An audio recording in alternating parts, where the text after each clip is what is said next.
Bonjour, on m'a demandé des solutions, comment faire du sport si je n'ai pas de matériel. Alors vous pourriez très bien prendre par exemple le tranchant d'une porte ou un poteau, vous agripper à celui-ci et venir faire du tirage ici en maximisant vraiment ici la contraction musculaire parce que forcément ça va être plus facile que si vous aviez des sangles de suspension.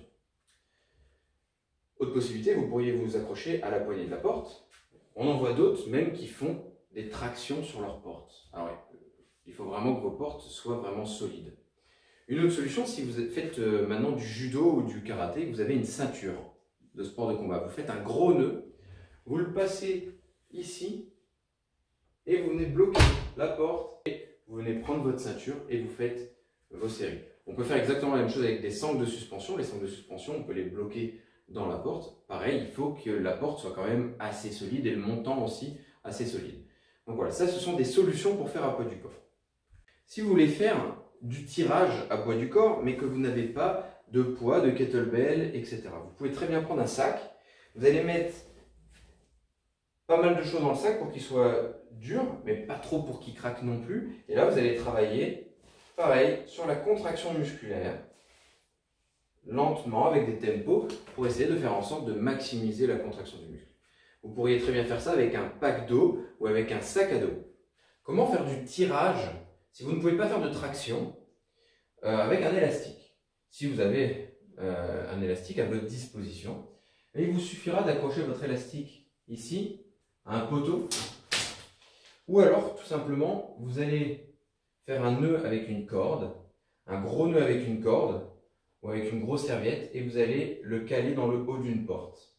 Ensuite, vous vous mettrez par terre, vous allez chercher une tension ici dans l'élastique, vous allez ramener l'épaule et vous allez descendre et remonter.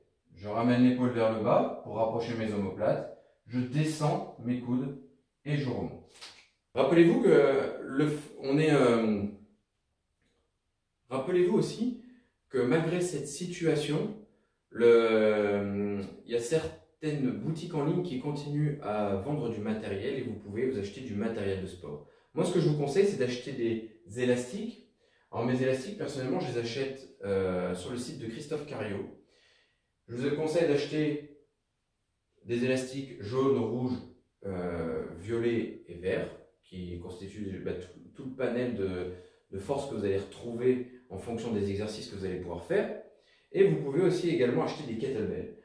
Des kettlebells, je vous conseille d'acheter des kettlebells de compétition. C'est sûr que les kettlebells de compétition sont un petit peu plus chers que des kettlebells normaux comme on peut trouver dans des boutiques de sport autour de chez vous. Mais les kettlebells de compétition, l'avantage c'est qu'ils se ressemblent tous. Ils ont tous la même forme, quel que soit le poids. Et la poignée permet de faire plus d'exercices en se faisant moins mal. Donc acheter des kettlebells de compétition, ils sont un petit peu plus chers et encore, ça dépend parce qu'en fonction des enseignes dans lesquelles vous achetez vos kettlebells, les kettlebells de compétition sont parfois au même prix, surtout si vous allez les acheter sur David Fitness, qui est un site irlandais, ou strengthshop.de, qui est un site allemand et qui permet d'avoir des kettlebells à un tarif très correct. Donc voilà, acheter des kettlebells, 12, 16, 20 kg, c'est déjà pas mal.